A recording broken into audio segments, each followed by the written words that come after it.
Gumawa siya ng kanta tungkol sa pagnanais na magkaroon ng mas maraming oras kasama ang kanyang bagong silang na anak.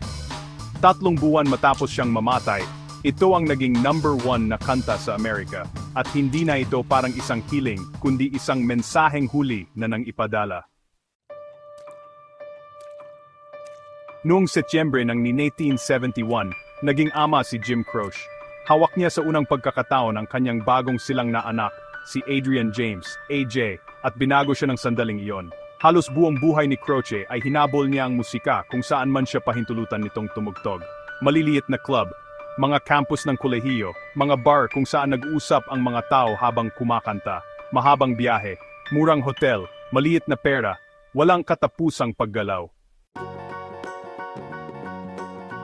Ngayon may bata na sa kanyang mga bisig, maliit, tahimik, lubos na umaasa sa isang lalaking bihira sa bahay. Agad na naintindihan ni Jim kung ano ang ibig sabihin nito. Sa wakas ay nagsimula na siyang matikman ng tagumpay, pero ang tagumpay ay may kasamang distansya. Ang mga tour ay nagpapalayo sa kanya. Ang mga recording schedule ay pumupuno sa kanyang kalendaryo. Ang oras na dati ng limitado ay biglang naging napakahalaga sa paraang hindi pa niya nararanasan dati. Hindi nagtagal matapos ipanganak si AJ, kinuha ni Jim ang kanyang gitara at nagsimulang magsulat. Ang kanta ay hindi para sa radyo, hindi ito isinulat para sa mga chart o benta. Ito ay isang pribadong pagmumuni-muni, isang ama na nag-iisip ng malakas tungkol sa isang bagay na alam niyang hindi niya makokontrol. If I could save time in a bottle, ang ideya ay simple at imposible ng sabay. Gusto niyang imbak ang mga sandali, pahabay ng mga araw, pabagalin ang orasan. Gusto niyang maging present sa mga unang salita, unang hakbang, at lahat ng tahimik na gabi na kinukuha na sa kanya ng buhay sa tour. Ang melodiya ay malumanay, halos parang lullaby. Ang mga liriko ay hindi dramatiko.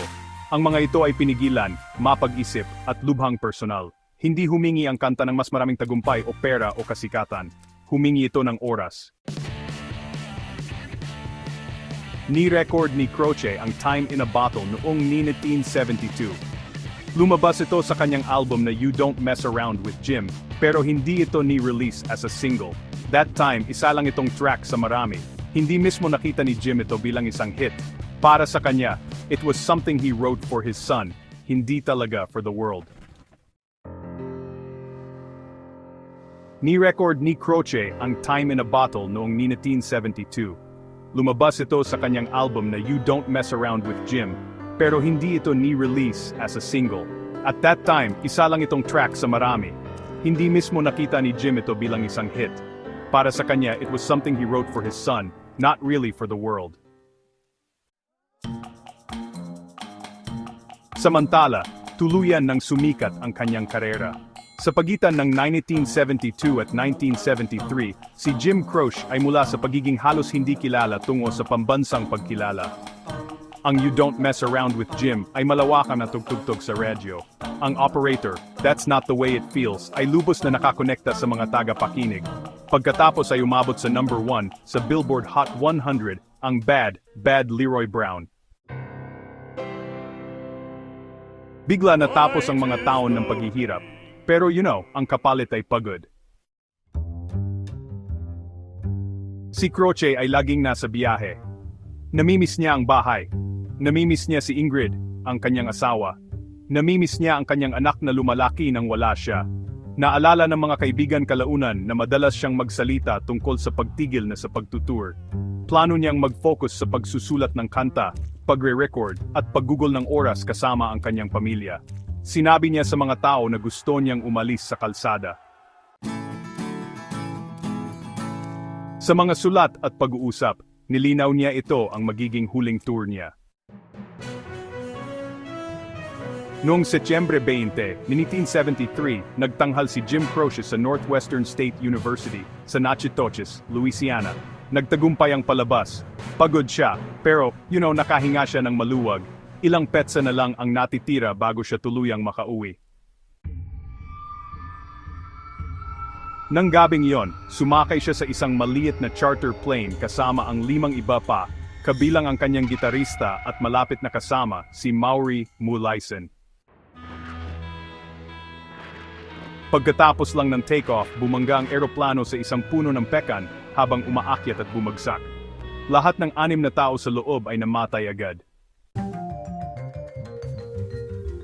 Si Jim Croce ay 30 taong gulang. Pagkatapos ng kanyang kamatayan, ang Time in a Bottle ay nagkaroon ng buhay na hindi inasahan ni Jim. Ang kanta ay prominenteng itinampok sa You Got a Friend, isang pelikula sa telebisyon na ipinalabas noong huling bahagi ng 1973. Malawakang pinatugtog ito ng mga istasyon ng radyo. Iba na ang pakikinig ng mga tagapakinig ngayon, hindi na ito isang malumanay na hiling, kundi isang refleksyon na nakapako sa oras. Pagkatapos ng kanyang kamatayan, ang Time in a Bottle ay nagkaroon ng buhay na hindi inasahan ni Jim. Ang kanta ay prominenteng itinampok sa You Got a Friend, isang pelikula sa telebisyon na ipinalabas noong huling bahagi ng 1973. Malawakang pinatugtog ito ng mga istasyon ng radyo. Iba na ang pakikinig ng mga tagapakinig ngayon, hindi na ito isang malumanay na hiling, kundi isang refleksyon na nakapako sa oras. Noong Disyembre ni 1973, 3 buwan lang matapos pumanaw si Jim Croce, umabot sa number 1 sa Billboard Hot 100, ang Time in a Bottle. Ang kantang isinulat para sa kanyang anak ay naging kanta para sa sinumang nawala ng mahal sa buhay ng masyadong maaga. Ang mga linya na dati ay parang puno ng pag-asa ay may bigat na ngayon. If I could save time in a bottle, the first thing that I'd like to do is to save every day till eternity passes away, just to spend them with you. Hindi nakuha ni Jim Croce ang oras na gusto niya, ngunit nagpatuloy ang kanyang musika. Ang kanyang anak, si AJ Croce, ay lumaki at naging isang respetadong musikero sa kanyang sariling karapatan. Sa kalaunan ay nagtanghal at nagbigay-pugay sa gawa ng kanyang ama. Patuloy na pinatutugtog ang mga kanta ni Jim pagkalipas ng mga dekada, hindi dahil sa mga ito ay magarbo, kundi dahil sa mga ito ay totoo. Ang Time in a Bottle ay nananatiling isang tahimik na paalala ng isang bagay na karamihan sa mga tao ay natutunan ng huli na ang tagumpay ay maaring maghintay. Ngunit ang oras ay hindi. Hindi nabuhay ng matagal si Jim Croce. Ngunit sa isang maikling kanta, nahuli niya ang isang katotohanan, nagtatagal ng mas matagal kaysa sa kasikatan, ang pagnanais na manatili, maging present, at magmahal habang pinapayagan pa ng oras.